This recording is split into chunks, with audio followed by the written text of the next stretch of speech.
그래서 지금 이걸로 인해서 금융위기가 올지 안 올지는 잘 모르겠지만 어쨌든 간에 우리나라 투자에 있어서 1000억 이상의 손실을 본다는 것은 굉장히 좋지 않은 신호인 것은 분명합니다.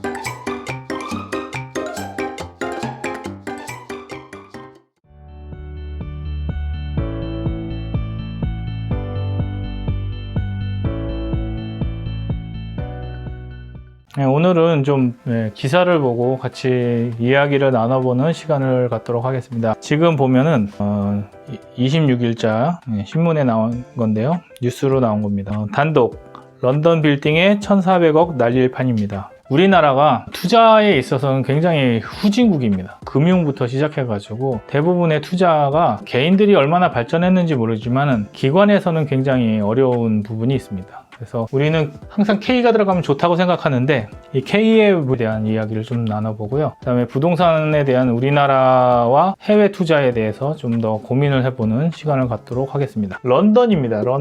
런던의 빌딩인데 1400억이 날아갈 판입니다. 어떤 문제냐면 원래 4,400억에 매입을 했던 건데 지금 코로나가 지나고 나면서 3,000억으로 떨어졌습니다. 이게 아직은 팔릴지 안 팔릴지 모르겠는데 이런 부동산들이 지금 전체적으로 90개가 있습니다. 자, 지금 이 런던 빌딩에 관한 문제점은 뭐냐면은 지금 우리가 굉장히 중요하게 보고 있는 새마을금고가 여기에 투자를 했기 때문입니다.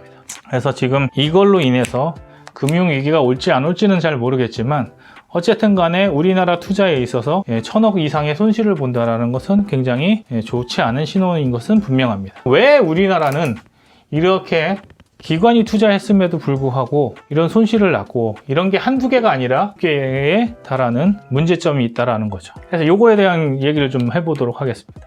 자, 이거의 문제점은 뭐냐면은 런던이란 곳이 어디인가를 알 필요가 있다는 거죠. 지금 이렇게 투자한 곳이 유럽과 미국인데 유럽이 어떤 문제점이 있냐면은 런던이란 게 금융도시기도 하지만 어떠한 상징을 갖고 있습니까? 산업화에 있어서의 그 역사를 갖고 있는 곳입니다. 역사가 있으면은 당연히 뭐도 있어요? 관광이 있고 문화재가 있습니다. 그러면 중심 도시는 개발이 가능할까요? 제한이 있습니다. 그래서 비싼 부동산은 비싸게 팔리고 S급 부동산이 있고 A급 부동산이 존재하기 마련이죠. 그래서 런던에 산다는 것은 굉장히 비용에 많이 들이는 일입니다. 그런데 우리나라에서는 이제 이 런던의 빌딩에 투자를 하기 시작한 거죠. 이게 결국에는 자산 투자인데 우리나라 안에서 성장이 안 되니까 글로벌 투자를 하기 시작한 거고 좋은 곳에 투자를 한 거고 그 다음에 그게 런던이었던 거죠. 그런데 언제 산 거냐면 이게 코로나 이전에 산 거고 코로나 이후가 되면서 지금 이런 일이 일어난 거거든요. 그러면 첫 번째로는 S급의 문제는 비쌉니다.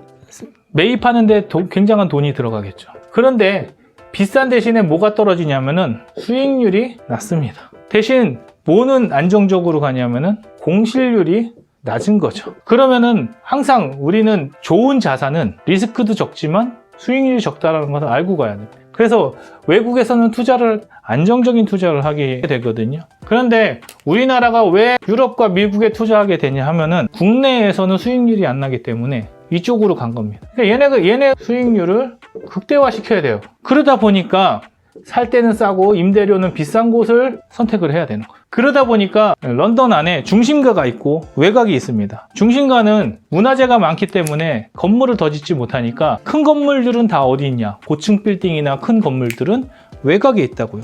우리나라도 서울이 개발이 안 되면 수도권이 개발이 되듯이 런던 근처에 있는 도시들의 B급 건물들이 생긴 거죠. 자, 여기가 런던이라고 생각을 하면 이만큼 안에는 낮은 건물들이 있습니다. 이렇게. 여기 높은 건물들이 가끔씩 있다고 쳐도 이 건물들은 희소성이 강하죠. 그래서 이런 것들을 S급 건물이라고 하고 또 이런 데 있으면 또 A급 건물이라고 합니다. 여기에 지을 수 없는 건물들은 좀 멀리 있더라도 여기다가 짓는 거죠. 더 높게 지을 수도 있고요. 이렇게 지으면 여기를 B급 건물이라고 합니다. 그러면 이 B급 건물에는 어떤 사람들이 들어와야 되냐?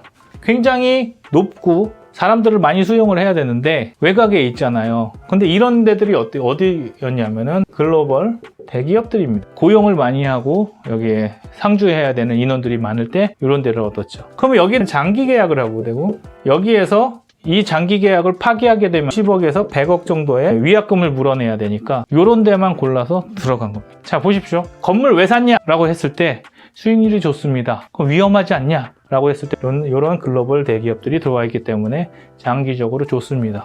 위약금이 50억에서 100억이기 때문에 잘 나가지 않습니다. 장기적으로 꿀 빨 수 있는 곳입니다. 이런 데만 들어간다는 거예요. 이렇게 들어갈 때 이제 여기를 사야 되는데 다른 사람들은 여기 관심이 없어요. 누구만 관심이 있겠습니까? 여기가 관심이 있는 거예요. 그리고 K금융 A, K금융 B, K금융 C, D 이렇게 있는 애들이 여기 입찰을 합니다. 지네들끼리 경쟁하다 보니까 낙찰받기 위해서 뭐 해요? 지네들끼리 돈을 올리기 시작하는 거예요. 자, 모여서 너는 여기 맞고 너는 여기 맞고 이렇게만 해도 돈이 싸게 들어갔는데 여기 우리가 먹어야 보니까 지네끼리 경쟁을 하고 지네끼리 값을 올리는 결과를 가져오죠. 이런 게 뭐가 있었냐면은 우리가 월드컵 독점권이나 그렇죠? 올림픽 독점권을 가져오기 위해서 다른 데 다 제치고 지가 돈 엄청 쓰고 배신 때리고 이런 것들이 많잖아요. 우리끼리 합의해가지고 돈 모아서 하나 해가지고 같이 하면 되는데 그렇게 안 한다는 거죠. 왜? 성과니까. 내 성과를 뺏기기 싫으니까. 내가 이거 해야 되니까. 지네끼리 경쟁을 해서 누구만 꿀 빠는 거예요? 이거 파는 사람만 꿀 빠는 거지. 그래 놓고 이제 이렇게 사가지고 몇 년을 해왔습니다. 그래 놓고는 누구는 승진하고 누구는 받고 그랬겠죠. 자, 이제 뭐가 왔습니까? 4,400억을 주고 샀던 것이 코로나가 오고 나서 이제 이 글로벌 대기업들이 다 뭐 합니까? 재택근무를 하는데 우리나라는 지금 재택근무가 다 망가졌어요. 다시 출근하는 쪽으로 가고 있는데 유럽은 이게 계속 유지되고 있습니다. 그러니까 이렇게 큰 빌딩들이 필요합니까? 같은 비용이라면 어디로 가겠어요? 이런 쪽으로 들어오게 된단 말이에요. 그러니까 여기가 뭐가 생깁니까?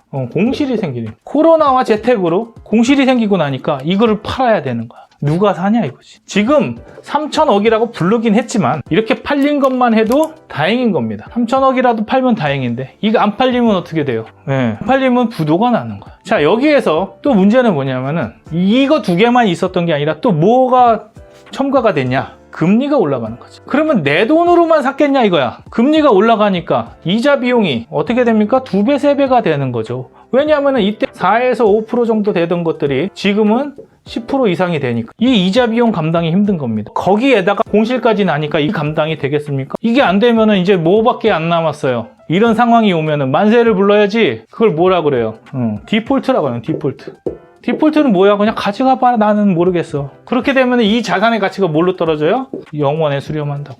지금 그렇게 될 수 있는 게 몇 개라고요? 90개라고 합니다. 지금 하나인데 1,400억이고 다른 거는 규모는 아직 밝혀지지는 않았는데 이제부터 시작이라는 거지. 이제 계속 나올 겁니다. 지금 한경에서 단독으로 하나 밝혀졌는데 여러 군데에서 지금 이거를 다루고 시작을 했습니다. 이 부동산은 무엇이 문제냐면은 우리나라 부동산은 아무것도 안 하고 꿀 빨기를 원해. 무슨 얘기냐? 임대 어디다 가요?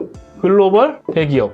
그렇죠? 글로벌 대기업이 임대를 들어와 있어요. 그걸 삽니다. 그리고 나는 월세 받아 먹으면서 이 월세가 뭐가 됩니까? 이자가 되겠죠? 수익이 된다고. 근데 뭐는 못 지키는 거냐면은 원금은 어떻게 지킬까 대한 계획이 없다고. 원래 부동산은 뭘 해야 되냐면 부동산은 가치 없는 것을 사서 가치 있게 만들어야 되는데 우리는 뭐 하냐면은 이 가치 있는 것을 사서 소비를 해버리는 이것을 가지고 뭐라고 합니까? 투자라고 하고 앉아있는 거라니까. 기관들은 이런 투자를 하면서 개인들한테는 뭐라 그래요? 갭 투자하지 말라. 자, 이제 봐야 됩니다. 우리나라는 가치를 올리는 일을 하지 않아요.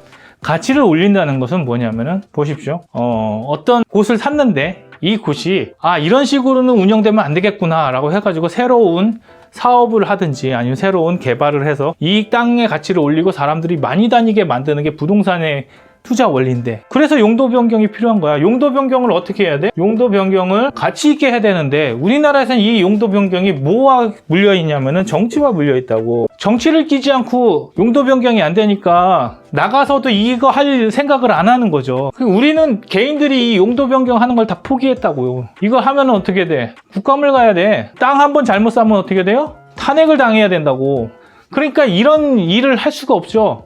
그런데 이게 문제가 뭐냐면 해외에 나가면은 똑같은 짓을 하고 앉아있다고. 그러다 보니까 투자가 아니라 뭐 하는 거야? 최종 소비자라고. 그리고 또 하나의 문제는 뭐냐면은 여기에 근무하는 사람들이 단기 성과를 원합니다. 왜냐면은 오랫동안 있을 회사가 아니거든. 임원에 한 10년, 20년 있을 거야? 내가 여기 책임자야. 그러면 죽을 때까지 종신이 가능하나? 아니죠. 그러니까 뭐 해요?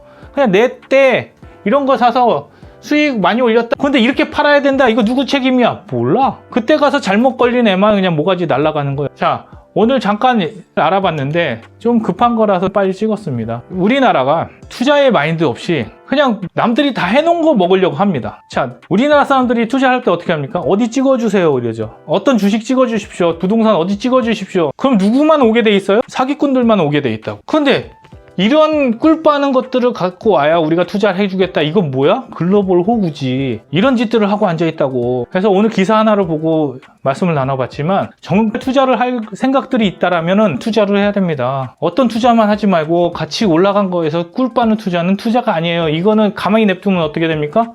가치가 더 떨어지죠. 가치를 높이려면 어떻게 해줘야 돼요? 이런 기업들을 유치해서 집어넣을 수 있는 힘이 있어야 된다고. 그건 안 하고 뭐예요? 다 세팅되어 있는 거 들어가려고 하니까 서로 경쟁하고 비싸진다 이거죠. 그래서 오늘은 투자에 대해서 좀 알아봤습니다. 부루마블만 하지 말고 개발할 수 있는 그런 나라가 됐으면 좋겠습니다. K부동산 화이팅! 감사합니다.